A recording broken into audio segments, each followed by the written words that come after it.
last week there was a Nintendo Direct, and actually the date was the 11th. And not only was it a direct, well, it was really not a full direct. It was considered a mini direct. It even said mini direct and everything on it. But it really seemed anything but mini.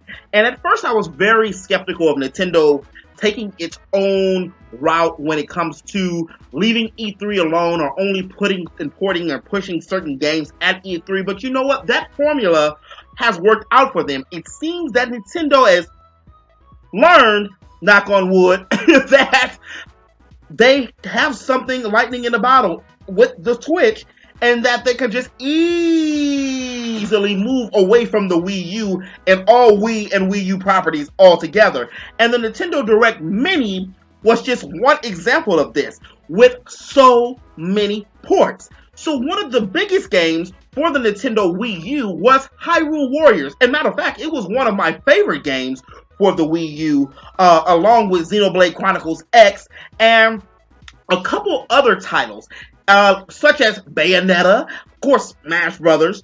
But what's happened is almost all of those ports are going to be on the Nintendo Switch. Funny thing about ports, everyone's getting upset and screaming and hollering about it's too many ports on the Nintendo Switch, and Nintendo Switch from graphically and boo-boo and yada yada yada and hate. But guess what? These ports are selling. Whether it's a 30-year-old version of a Super Street Fighter that's overly priced at $39.99, or if it's even a Skyrim, which I'm not the biggest Skyrim fan, and a lot of people I know isn't the biggest Skyrim fans, picked up the title because of the portability and the new dynamics of what happens when you play the game when it's portable. Because a lot of these tedious tasks that you have to do when you're just forced to sit in front of a TV can now be leisurely done even in the bathtub.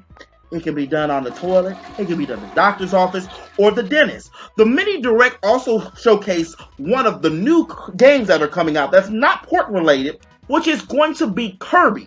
Now, I've always been a Kirby fan way back since 1989 when I played Kirby. I think it was 89 or 90 when the Kirby first came out for Game Boy and regular Nintendo. So I'm interested to see a full-fledged Kirby game and how this will be. It looks like it's also going to have multiplayer in it, and I love the fact that the Switch is going back to this whole Nintendo 64 type era when it comes to their online, when it comes to multiplayers, because I really feel so engaged a lot more now, because there's more people that have the Switch already than it is to have the Wii U, playing the Mario Kart 8 Deluxe on the Switch versus playing it on the Wii U. And again, one of the other games that they talked about during this mini direct, and I told you it was a mini direct, but it didn't really seem like a mini direct because with the ports and all of the other things that are coming out. Donkey Kong Country Tropical Freeze, I said topical. Tropical Freeze is also going to be ported over. So again, that's Hyrule Warriors, that's Bayonetta, that's Donkey Kong Country Tropical Freeze, that's Super Mario Kart 8 Deluxe. All we need is what? Xenoblade Chronicles X, and well, Smash Brothers, from what it looks like, is not going to be a port. They're probably going to do Smash Brothers as a whole new game and call it like Super Smash Frenzy. Now that would be a pretty cool name if anybody from Nintendo was listening. So you know, you can give me internship or whatever. I'll take it. So we've already had LA Noire, mature rated game. So we've already had Skyrim, mature rated game. We've already had Doom, mature rated game. We already have Wolfenstein in the works, will be out this year. It's 2018. And now we're going to have Dark Souls. What is it? It's going to be coming out in March. This is also a huge deal because I personally, I know there's a lot of other people who either didn't like Dark Souls, which I did not like it. I just didn't get a chance to play it because I was playing something else at the time. Finally have a chance to pick it up on the go and play it. So the portability, again, just brings a new aspect to these games where it takes the whole graphical properties out of the thing. Where, like, does it really matter? I have the game wherever I want, and then I can take it to the TV if it's not that big of a deal. Also, Yeast 8 is going to be coming out. And one of the things I always emphasize and always say about any console, plug-and-play console, is the fact that RPGs are the backbone of a console. You can look at the Super Nintendo versus the Sega. You can look at the PlayStation versus the N64, the PS2 versus the Xbox and GameCube, and the PlayStation 3 versus the Xbox 360. If you remember, the 360 dropped at first with a whole bunch of archives of JRPGs. And then all of a sudden, the lake dried up really quick, and then PS3 capitalized on that, and have so since the PlayStation 4 and with the PlayStation 4 Pro.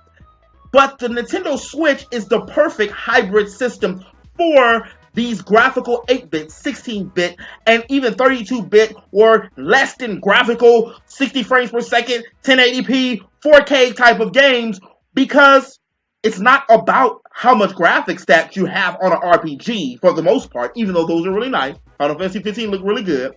7 was amazing when it came out. Legend of Dragoon was the shit when it came out. But when you think about it, it's all about the story. And just showing up more RPGs also shores up a huge fan base that's been hungering and craving for a story on the go. One of the other games that's finally coming to console, and I didn't pick up because I did not want to play it on a handheld, which is ironic because now I'm going to be playing it on a handheld with the Switch, but I have the option to play it on the TV screen if I want to too. So give me those options. Thank you, Nintendo. Appreciate it. It's going to be The World Ends. And that's going to be, what is it? The World Ends or World Ends Tomorrow. That's going to be a huge title too, because I always felt that this game, along with Golden Sun, which no one talks about anymore. Come on, Golden Sun. Bravely Default, and even a lot of the Fire Emblem titles that were only on the DS and the GBA, which is the Game Boy Advance, didn't get enough light and enough shine because of the fact they were just on handheld, which finally we're able to get all of them in one place. I also didn't mention anything about the 3DS because, well, I think Nintendo finally learned. Let's just halt production of the 3DS. And whoever's got it, they got it. They didn't talk about too much nada when it came to this particular Nintendo Direct when it came to 3DS. Also, another huge title, which is, it's not a port, but it's a remake a remake of a game. It's going to be Mario Tennis Aces. And if you remember playing Mario Tennis way back on the GameCube and on the Nintendo 64, and even on the Wii, the Mario games are really, really fun.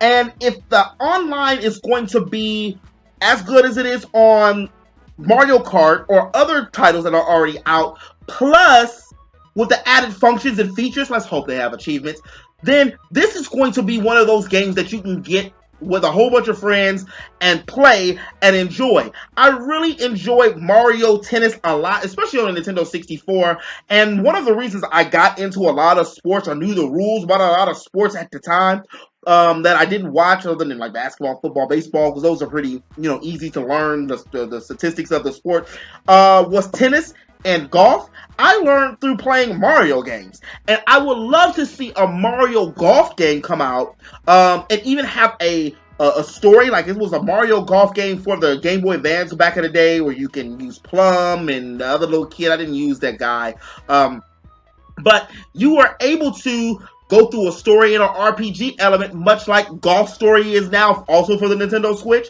And again, the graphics didn't matter, but I'm excited because there's a lot of content and more content than I thought it was going to come out. There's even been rumors that there might be a GTA 5 coming out before Christmas. We all know that Red Dead Redemption is going to be Rockstar's next game that they're going to be producing. So we don't even know when GTA 6 is going to come out. And let's hope and pray to the Hylian gods and also to Rosalina that by the time they want to make a GTA 6, Nintendo Switch already has GTA 5. And imagine this again, before I go on any further.